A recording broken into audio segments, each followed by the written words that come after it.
अब तो विकास ना इरफान सोलंकी के समय में हुआ है और जो विकास ना अभी हो रहा है। काम के आधार पर वोट हम लोग करेंगे।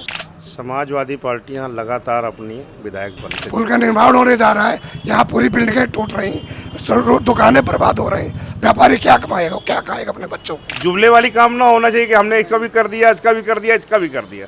अभी जिस चीज़ का 11.66 करोड़ रुपया पास हो चुका उसकी शुरुआत तो करवा दीजिए। ये मेरा मोदी जी और योगी जी से यही कहना है। नमस्कार, अभिवादन स्वीकार करें आदर्श तिवारी का। चुनावी सरगर्मियां तेज हो गई हैं। जैसे ही उपचुनाव का ऐलान होता है तो यूपी के उन 9 सीटों में हलचल मच जाती है। चुनिंदा हॉट सीटों में एक हॉट सीट है कानपुर का सीसामऊ विधानसभा सीट, जहां पे एक तरफ भाजपा का 28 सालों से सूखा है और एक तरफ जहां लगातार सपा जीतते आ रही है। सपा का गढ़ कहे जाने वाला ये विधानसभा इस बार सहानुभूति से भी जीत सकता है।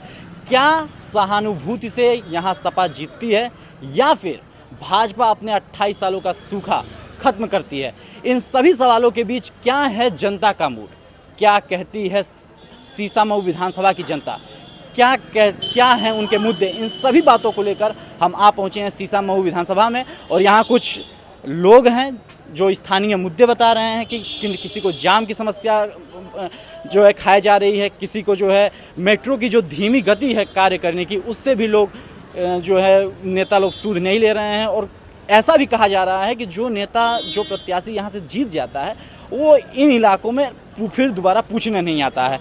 इन सभी बातों को लेकर हम आए हुए हैं। क्या नाम है आपका? संजय मिश्रा। बताया जा रहा है कि यहाँ पे सहानुभूति मिलने जा रही है सपा को। समाजवादी पार्टियां लगातार अपनी विधायक बनते चले आ रहे हैं। इरफान सोलंकी सहानुभूति क्या मिलेगी तो अलग बात है, लेकिन यहाँ मुस्लिम आबादी ज़्यादा है। और बाकी रही विकास की बात, तो विकास ना इरफान सोलंकी के समय में हुआ है और जो विकास ना अभी हो रहा है कोई विकास।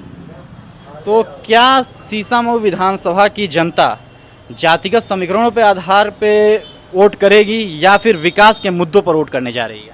विकास के मुद्दे, जातिगत समीकरण नहीं है यहाँ पे, विकास के मुद्दों पे वोट है। जातिगत समीकरण फेल हो चुके हैं। सहानुभूति पे क्या कहेंगे? क्या जो है नसीम सोलंकी को सहानुभूति मिल रही है? ऐसा कुछ भी नहीं है। काम के आधार पर वोट हम लोग करेंगे।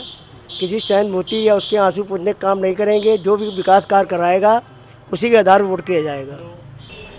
सपा लगातार जो है सीसामऊ विधानसभा पे काबिज है। पिछले 14 सालों से काफ़ी लंबे अंतराल से वो जो है यहाँ पे काबिज है।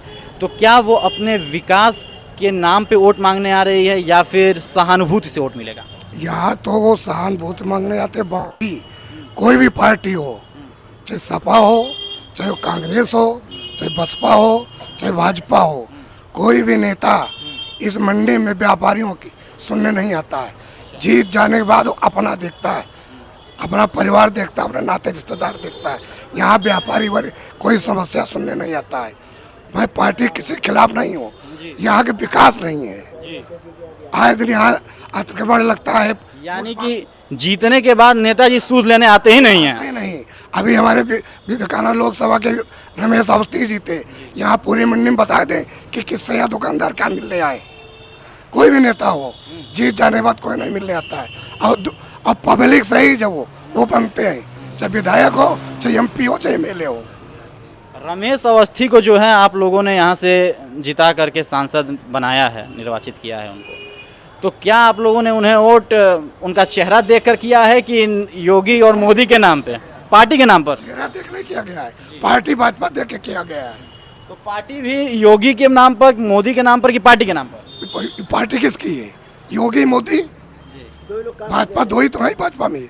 और कौन है? जो मंत्री बना दिया उसको जेब भर रहा। कोई आता ही है? रमेश अवस्थी जब से जीते हैं यहाँ बाजार के अंदर कुछ दुकानदार भाई हमारे जरूरी जरूरी व्यापार में डक बैठे हैं, मिले आए इनसे, सामने बैठे पूछो। हम लोग दुकानदार हैं यहाँ के, हम भी कोषाध्यक्ष हैं यहाँ के। कोई आया है पूछने आता ना कि आप लोग क्या समस्या है? यानी निर्माण होने जा रहा है, पुल का निर्माण होने जा रहा है, यहाँ पूरी बिल्डिंगें टूट रही, दुकानें बर्बाद हो रही, व्यापारी क्या कमाएगा, क्या खाएगा अपने बच्चों को। यानी ये पब्लिक का ना, ये बात यह कि सरकार के आदेश नहीं कि उसको रोका जाए। या उसको कोई अलग उपाय सोचा जाए कि खाली व्यापारी का उत्पीड़न किया जाएगा। यानी सांसद जी ना तो चुनाव को प्रभावित कर पा रहे हैं, ना ही आप लोगों को प्रभावित कर पा रहे हैं। बहरहाल जो जाम की समस्या है, तो जाम की समस्या पूरे कानपुर में बनी हुई है, तो क्या इसको लेकर कोई कार्य चल रहा है? देखिए, हम लोगों ने आज से 14 वर्ष हो गए अनवरगंज से मंदना के रेलवे लाइन के लिए टैंक की मांग की गई थी श्री प्रकाश जायसवाल जी के समय में। उसका जो है जो से पूर्व सांसद हमारे रहे सददेव पचौरी जी, उन्होंने और भोले सिंह ने मिलकर रेलवे का जो है एलिवेटेड टैंक की तैयारी कर दी। 11.66 करोड़ रुपए, 11.66 करोड़ रुपया इसके लिए पास भी हो गया है और ये मंदना से तैयारी होनी है। लेकिन क्या है कि अभी कार्य शुरू नहीं हुआ, इससे पहले कई चीज़ों को उन्होंने मुद्दे उठा दिए। बजट पास हो गया है, बजट पास हो चुका है रेलवे वाला, और इसके बाद जो आपका रह गया, अब एक नया मुद्दा हो गया जरीब चौकी से फ्लाईओवर फजलगंज के लिए, ये राज्य गवर्नमेंट कह रही है। इसके बाद रामा देवी से एलिवेटर रोड बनाने के लिए राज्य गवर्नमेंट कह रहे हैं। तो पहले ये जो सरकार चल रही है, मान ली भाजपा की सरकार चल रही है, पब्लिक के लिए मोदी जी की सरकार है, योगी जी की सरकार है, ये क्लियर तो करे कि पहले शुरुआत किसकी होगी। जुमले वाली काम ना होना चाहिए कि हमने इसका भी कर दिया, इसका भी कर दिया, इसका भी कर दिया।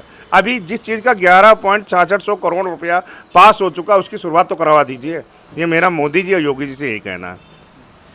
ऐसा भी कहा जा रहा था कि अधिकारी सूद नहीं लेते हैं यहाँ पे, अगर अधिकारी जी जो आप पुल की बात करते हैं, इसके विषय में पुल नहीं बन पाएगा जरी चौकी में, क्योंकि इसका 14 साल पहले भी सर्वे हो चुका है। इस रोड के नीचे डाट नाला पड़ा हुआ है। आज जो केवल जो पेपरों में पुल की विषय में बात हो रही है, ये शीशामऊ विधानसभा को लेकर बात हो रही है। जनता को ये दिखाया जा रहा है कि शीशामऊ विधानसभा का उपचुनाव होने जा रहा है, भाजपा यहाँ पुल बनाने का कार्य करने जा रही है और भाजपा इतना अच्छा कार्य करने जा रही है, इस मुद्दे को लेकर हो रहा है।